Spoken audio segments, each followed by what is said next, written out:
were talking about the instructor that posted something inflammatory about a student. Why would you do that? You put someone else down because it makes you seem higher. You're not Yeah, raising it's yourself. that's what an insecure person does, right? They've got to drag somebody else down to make themselves look good.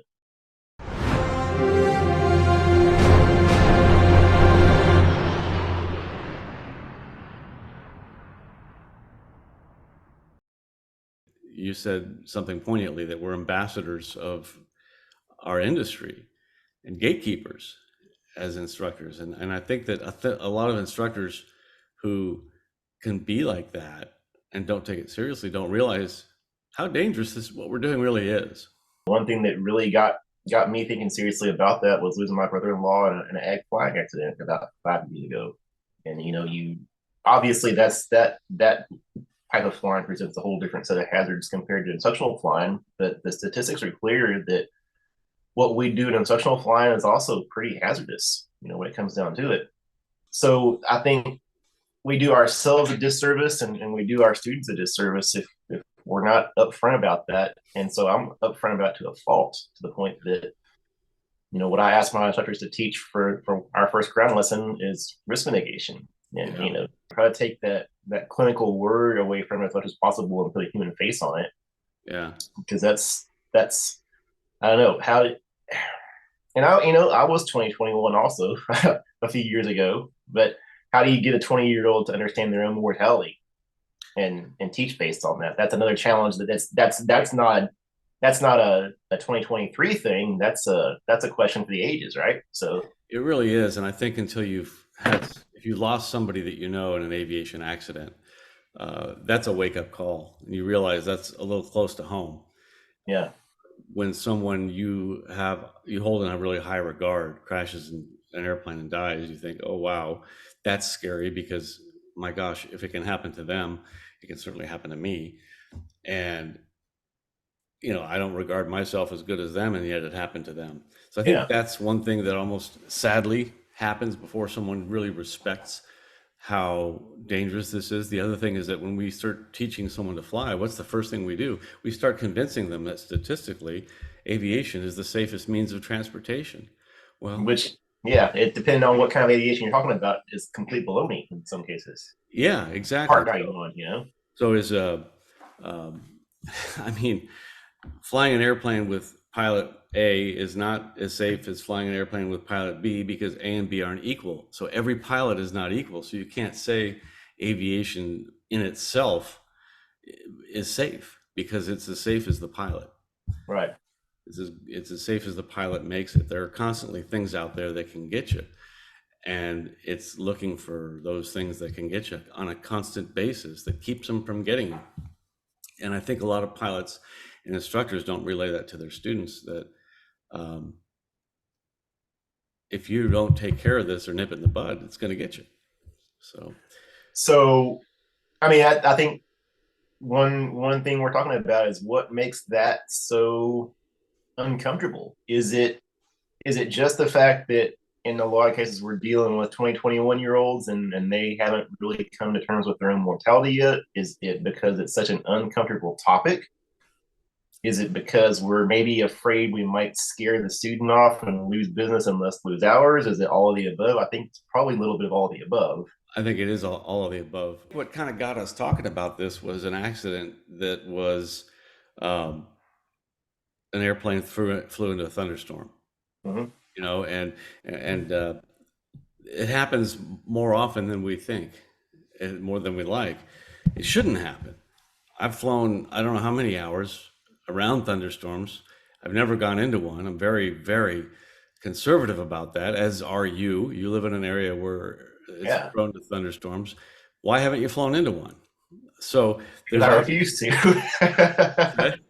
Because I refuse to. I'm chicken. Exactly. And I don't think that those who have flown into them did it on purpose, but they were using information that they thought would keep them out of the thunderstorm. Right. So when you're looking at, for example, an iPad, looking at NextRad, you're looking at old expired information. And I think that happens more often than not. But how does somebody get to the level of being a flight instructor and not know that? Well, and that's something I'm pretty stoked about. December 2023's Mentor Live. because we've got Ian and Danny from the FAA talking about that. You know, this era of all this information we get in the cockpit or on flight deck, right? And our perception of what we think is going on based on that display versus the reality of looking outside and seeing, hey, what's going on here? Yeah. Yeah. And I think in the accident that instigated our conversation, they were even commenting on the storms heading to our airport like a what A flock of angry hornets or something, I think is the phrase something he like used. that. Yeah. So he Yeah. knew they were there, but he didn't know exactly where they were. And so if you know that they're there, and just to make the point to anybody watching this who's not familiar, you cannot count on any kind of radar information that you have on an iPad or ADS-B or something that's minutes old. Uh, Arguably, it could be anywhere between 1 and 25 minutes old, and Yeah. thunderstorms can move a long ways in 25 minutes. So you need to see the actual thing. So to avoid, if you know there's a flock of thunderstorms there, um, you don't want to take an IFR clearance because you all of a sudden got in the clouds. Getting into the clouds means you're getting near them, right? And that's in this accident what happened. They took an IFR clearance and probably were relying on outdated information to avoid that weather. I was told when I got my CFI that it's a license to learn. And boy, that's when I Yeah. really started learning. Was when I had to teach it to students, and students were telling me, asking me questions, and I had to go find the answers. How do you parlay that to new instructors that you don't know everything right now? You only know a fraction of it. You've just learned how to find the answer and give it to a student. Uh, but they don't take it seriously. They just want to get in the airplane like you and I get into our cars and start the hobs going so they can get it in their logbook. Yeah. Well, and we've got to rewind the conversation a little bit too, and think there's all this stuff going on with the non hermed up ideas of mortality, and maybe the inconvenience factor of not wanting to talk about this with students and all that kind of stuff. But it's also kind of a cycle because all these attitudes, they're probably not learning in a vacuum. You know, this instructor who's just like, send it, let's go. You, I don't know, maybe some of them do come up down their own. But you talk about watching your dad refuse an I-4 clearance because of convective weather. That was what you observed. What are these young CFIs observing with their primary instructors and with their instrument instructors, and with who's teaching them to be CFIs? Are they seeing that send it attitude, or are we, as the aviation granddaddies, as it were, are we doing a good job of transmitting the family's values to these young instructors? I think there's blame to go around there. I agree. And there's a lot of, instead of those values, we're getting values like we don't have enough airplane and instructor time. And there's a lot of pressure to get the student to the next phase and out the door so the next one can come in. Those slots are far and few between right now, instructor hours, airplane hours. And I know that there's a lot of pressure to continue and complete a flight lesson. Uh, and sometimes that happens because you're thinking forward and you can't think that far ahead of what's going to happen. Okay, we're not going to get this rescheduled. We got to get it done today. Yeah. And I've seen my own son has told me stories up at UND where they have new instructors teaching relatively new instructors teaching new students, and they're flying weather they probably shouldn't have, marginal weather, just because they want to complete the lesson. And there are times when the instructor was okay flying and my son said no, I don't want to fly in this, and it was marginal VFR and they're going to go up VFR. It's good for an IFR lesson, but it's not good for ground reference maneuvers. That's asking for it. So I think that there's this pressure because of how backlogged our industry is, and we need to take that pressure off. It's if you use the PAVE checklist, it's the big fat E at the end. We need to chop that off. And flight schools, I think it's important to do that and not make any kind of negative repercussions to canceling a lesson. Like, oh, if I don't fly, I'm gonna have to pay an hour minimum for the airplane, or things like that are punitive, that can help pressure someone to make the wrong decision. Yeah, I think I've said before, we try to build that PIC factor in as early as we can with our students, and get them thinking about their own personal minimums. And that's the discussion I have with my instructors. You know, once that's happened and you sort of brought your student into that loop, if they find a factor that they say is a no go, yeah, there might be a time down the road in the curriculum where you need to, expand their comfort zone a little bit. But in the heat of the moment, you got to be really careful about discounting that no go decision they've made. Now, on the same token, when I'm bringing a new instructor on board, I'll tell them, hey, if you text me and say we're canceling today, I'm gonna say okay. How do we get new instructors to have the moral integrity? And I like Bob Mader's talk, even the title of it, the moral imperative. It Yeah, is imperative that we maintain this kind of integrity and this importance. I think when any instructor is getting a new instructor ready to be an instructor, there needs to be a certain degree of evaluating going on there, and really impressing upon them a lot of these, like you said, family values that they know and have learned already, and watch and see an attitude toward, hey, is this person fit to be an instructor? If not, can I teach them to be? And if I can't, let's take a good hard look at this, because I know some people who don't like children and they chose not to have kids, which is a smart decision. yeah. I think if you don't like children, you should not have kids. You're not going to be good at raising them. If you don't like teaching people things, you shouldn't become a flight instructor to build your time. You need to find another way to do it, because it's going to reflect in how well you do, and that's dangerous. If if you couldn't work with people very well or wouldn't learn to when you were the night closer of your hometown Dairy Queen in high school, you know, what makes you think you're suddenly going to figure it out when you're in this high pressure job that involves people's lives on the line? Yeah, it can be done. It takes a lot of work. And I had a student come to me once who, boy, he was shy, introverted. His parents were looking for the last resort to get this kid, to keep him out of jail, to keep him out of drugs, to keep him out of all of the bad areas he was going. And he did have an interest in airplanes, and he came to me, and his parents had a very heart-to-heart talk. Said, if he's not meant for this, tell us now and we'll stop. But um, the interesting thing is that what aviation did for this kid, it, he took an interest. He took enough of an interest, and I was just tough enough with him to get him to open up. Uh, I would tell him, I would teach him things like you can't just. This is not in any FOI, but he would do everything he was told. If ATC said to turn base now, he would turn base now. And so I took him out on a special lesson, and this is where instructors need to get a little creative. And I said, here, we're going to do something fun here.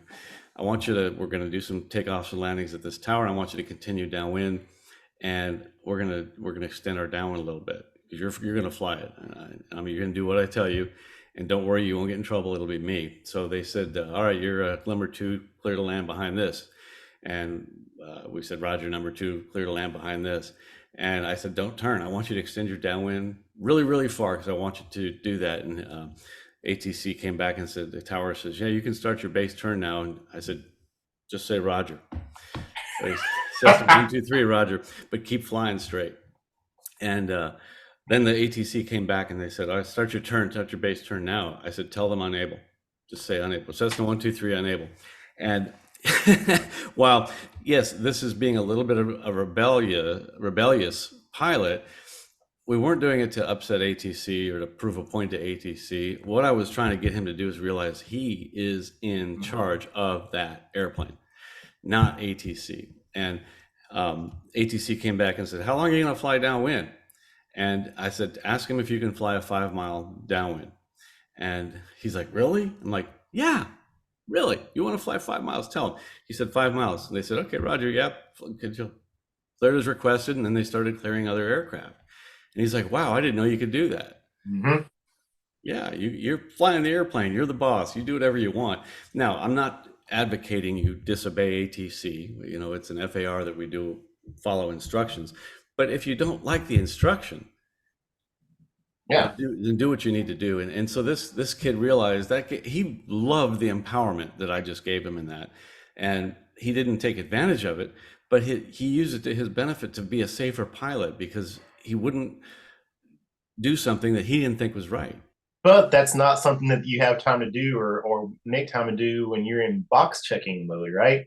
Right. It's if That, it's 61 109, got it done. Send them on. Yeah, and that's one of the, if you're in that mode in part 61, shame on you. Part 141 tends to push you into that mode because it's such a structured program. I've not been a huge fan of 141 for that very reason, because I Right. think that you're taking every student and putting them in a mold, and every student to me is different, and you need to find a different way to teach each student. So I've stayed in part 61 for that reason, because I like to get creative. Yeah. Well, and that's supposed to be one of the benefits of part 61. I think those of us who are there need to do a better job taking advantage of that. True. Very true. Very true. But how do we get instructors to take it seriously so that they do the best job that they can do and not just get in box checking mode? That's the question. So while we're It, talking about this and yeah. criticizing and doing all that, how do we get them to do that? I think it comes back to the way they're trained as an instructor. Well, two things. It comes back to the way they were trained as a pilot, which that's one thing. If you come to me as a CFI student, I can't change how you were trained as a pilot, Yeah. but I can control how I talk to you about instruction. So much of that early upfront talk needs to be a whole lot more about why than what. Yeah. And I think Why do you want to teach? What kind of teacher do you want to be? What do you think, to use Bob Mader's word, what do you think your moral imperative is? a lot of the posts that you put out there, they're very well thought out. I've rarely disagreed with them. I hope you keep them coming because they're very thought provoking, and I like them.